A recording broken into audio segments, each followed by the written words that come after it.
Welcome to another deep dive. We're going to be exploring some fascinating ideas today about life and spirituality. Right. And we're going to be taking a look at a discourse called OSHSMD02 Shunya Samadhi 02.AMR. Wow. Yeah, it's a really interesting one. Yeah, it's in Hindi. Okay. So for those of you who don't speak Hindi, Mhm. we're going to be kind of translating and unpacking the wisdom Perfect. as we go along. Yeah, and I think it'll be helpful for people, even if they do speak Hindi. Oh, for sure. Because there's a lot to unpack. Yeah, there's a lot of nuance in this discourse. Exactly. And the speaker starts off by making this really bold statement Okay. that life itself is divine. Interesting. Yeah, instead of searching for the divine in some far-off place, we're invited to see the sacredness in our everyday experiences. I like that. Yeah. Yeah, because we always think about searching outside of ourselves. Right.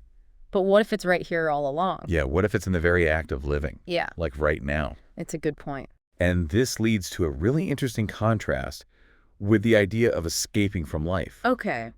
which we see in a lot of traditional religious teachings. Yeah, that's true. A lot of traditions talk about transcending this world or reaching nirvana. Right, exactly. And this speaker uses a humorous anecdote to illustrate this point. I love a good anecdote. Yeah, so picture this. A man arrives at the gates of heaven Okay. from Mars, For Mars. and he's told to go to hell first What? because he hasn't suffered enough. Oh, no. But then when a man from Earth shows up, Okay. the gates just swing wide open. Because he's already been through hell on Earth. Exactly. I love that. It's so funny. Yeah. But it also has this really deep message. It really makes you think. It does. It kind of reframes our view of Earth. Yeah. Like, what if instead of seeing it as a place of suffering, Mm-hmm. we saw it as a potential paradise? That's a big shift in perspective. It's huge. And it kind of ties into this next idea, Okay. which is all about how our internal state shapes our perception of the world. Oh, that's a good one. Yeah, and the speaker uses this great analogy Oh, I love analogies. about a traveler who asks this old man about the people in a village. Okay, so a traveler's going to a new village. Right. And wants to know what to expect. Exactly. He's like, what are these people like? Mm-hmm. And the old man is wise. Of course. So he asks the traveler a question in return. Oh, interesting. So he turns it back on the traveler. He says, tell me about the people in your previous town. Okay. And then based on the traveler's answer, Hmm. the old man says, well, you'll find the same kind of people in this new village. So it's not really about the villagers themselves, but the traveler's perception of them. Exactly. It's like our own biases and experiences color how we see the world. Right. So are we projecting our inner world outwards? It seems that way. So if we cultivate inner joy, Hmm. we're more likely to experience the world as a joyful place. I like that. But it's easy to lose that sense of wonder as we get older. It is, yeah. Life gets in the way sometimes. Right. We get bogged down in responsibilities and routine. And just the day-to-day. And the speaker actually acknowledges this Okay. and points to both religion and science as contributing factors. Oh, now that's interesting. I know, right? Because those are often seen as opposites. They are. But the speaker is suggesting that in a way, they can both kind of squash our wonder. Huh. It's not science itself, Okay. but the way that both science and religion can sometimes create dogma. Okay, so it's the dogma that's the problem, not the pursuit of knowledge itself. Exactly. So it's more about how they present themselves. Yeah, they kind of claim to have all the answers. And that can stifle curiosity. It can, and the exploration of the unknown. Because if you already have all the answers, why keep asking questions? Right, and I think about that quote from Thomas Edison, Oh, yeah. the inventor of the light bulb, Right. who famously said that he didn't actually know what electricity is. Even he didn't have all the answers. Yeah, he was brilliant, Mm-hmm. but he still acknowledged the limits of his understanding. So recognizing that we don't know everything is actually a sign of wisdom. It is. And the speaker argues that recognizing the vastness of what we don't know Mm-hmm. is key to rekindling our wonder. Okay, so it's not about having all the answers, but embracing the mystery. Exactly. And they're not just talking about the mysteries of the universe. Okay. The speaker also criticizes how, from parenting to education, We often shut down children's natural curiosity. Oh, by giving them answers instead of encouraging them to ask more questions. Yeah, we're so quick to say, this is how it is, Right. instead of saying, I don't know, let's explore this together. So we're unintentionally training them out of wonder. We are, and it's a shame because that sense of wonder is so precious. It really is, and it's something we need to cultivate. So are we just supposed to throw away all our knowledge and wander around in a constant state of confusion? Well, no, not exactly. Okay, good, because I need my Google Maps. Me too. Yeah. But the speaker does argue that clinging too tightly to what we think we know Okay. can actually become a barrier to true understanding. They illustrate this with a story about a man who falls into a well. Oh, no. Yeah, so this poor guy is stuck down there, Okay. and a Buddhist, a Confucian, and a Christian come across him. Right, representing different belief systems. Exactly, and each of them responds according to their dogma, Mm. instead of just helping the guy out of the well. So they're caught up in their own philosophical framework They're so focused on their beliefs. that they miss the immediate need. And it highlights this idea of emptying ourselves of preconceptions. So we can experience the divine more directly Yeah, it's about letting go of our attachment to what we think we know. and being open to something new. Exactly. So we need to embrace the silence of not knowing. Yes. Let go of all that accumulated knowledge. Because it's in that emptiness Mhm. that true knowledge can emerge.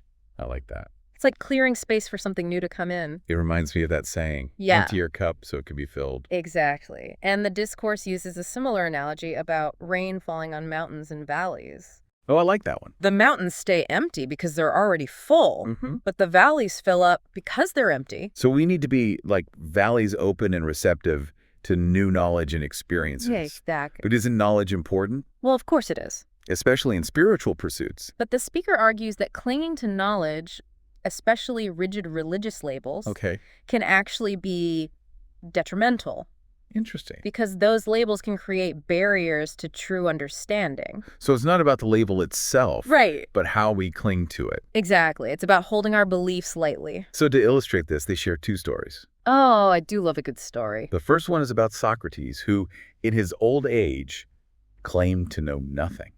Wow. Isn't that interesting? That's pretty profound coming from someone considered so wise. It is. It suggests that the more we learn, The more we realize how much we don't know. exactly. And then there's the story of this dying fakir. A fakir. Yeah, he's like a wandering ascetic. And he believes he's achieved this great spiritual knowledge. So he's at the end of his life thinking he's got it all figured out. Exactly.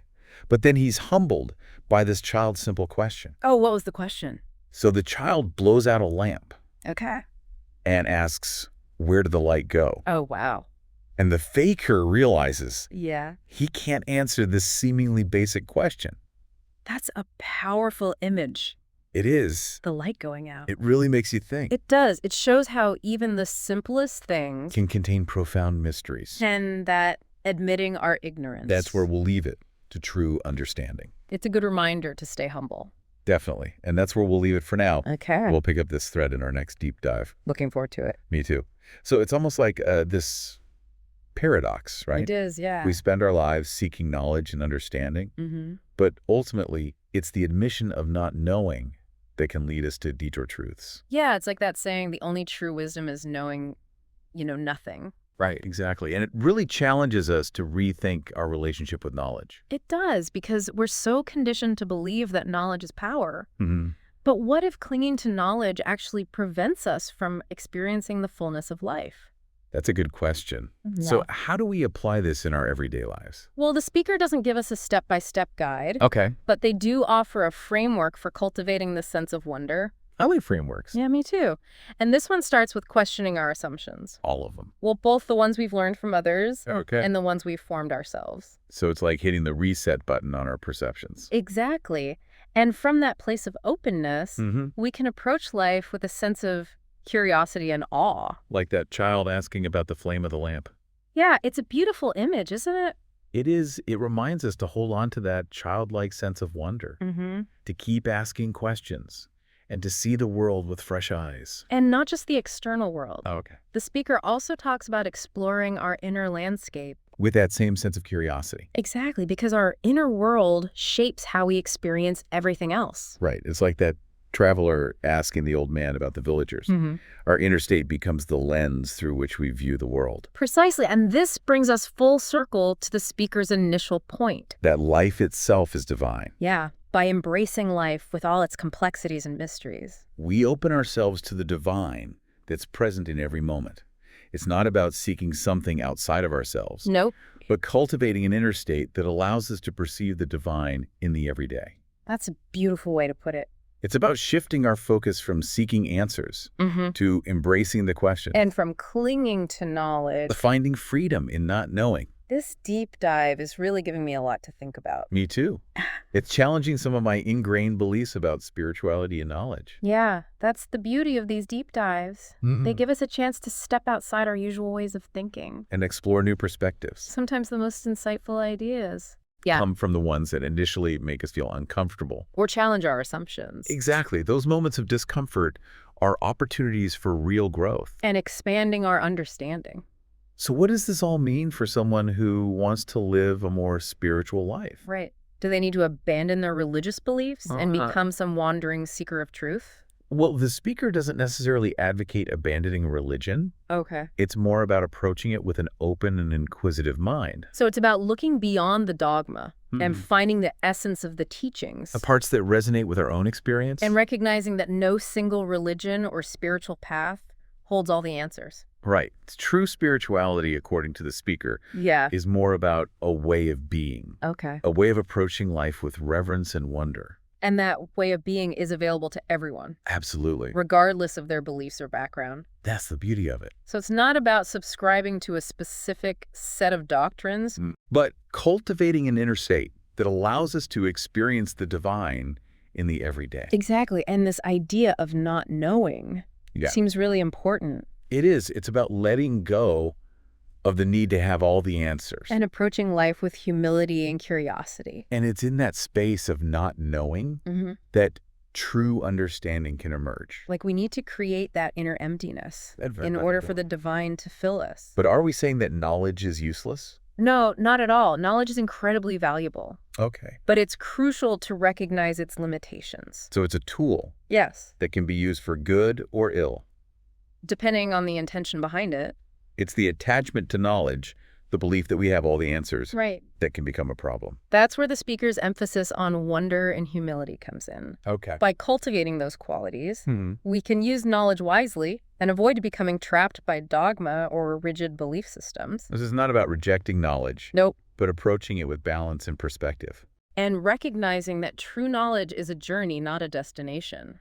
I like that. It's a process of continual exploration and discovery. Where we constantly question and refine our understanding of the world. And ourselves. That's a beautiful way to think about it. It reminds us that even the most learned among us still have so much to learn. And that the most profound knowledge often comes from unexpected sources. Like a child's simple question about the flame of a lamp. Or from a spiritual discourse delivered in Hindi. Exactly. The wisdom in these teachings can transcend cultural and linguistic barriers. Offering insights relevant to anyone seeking a deeper understanding of life. And spirituality. What have we learned from this deep dive? Well, we've explored the idea that life itself is divine. And that by embracing life fully with all its complexities and mysteries, we can move closer to understanding the divine. We've also learned that clinging to knowledge can hinder true understanding. And that embracing the silence of not knowing can open us up to profound experiences.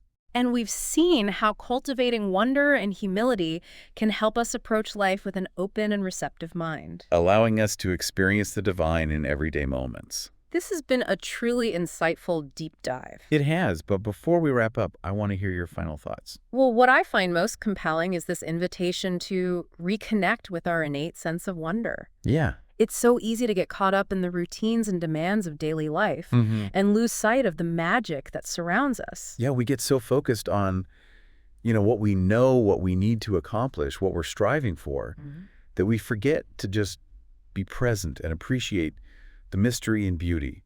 It's like we build these walls with what we know, and then we wonder why we can't experience awe anymore. So how do we cultivate that sense of wonder again? Well, it starts with being willing to let go of our preconceived notions and That's right. approaching life with a beginner's mind. Like we're seeing everything for the first time. Exactly like a child who is fascinated by even the simplest things. And it's about making time for those experiences that evoke a sense of wonder. Yeah, whether it's spending time in nature or listening to music, creating art. Or even just looking up at the stars. It's about remembering that there's so much we don't know. And that's okay. Yeah, in fact, that's where the real adventure lies. I like that.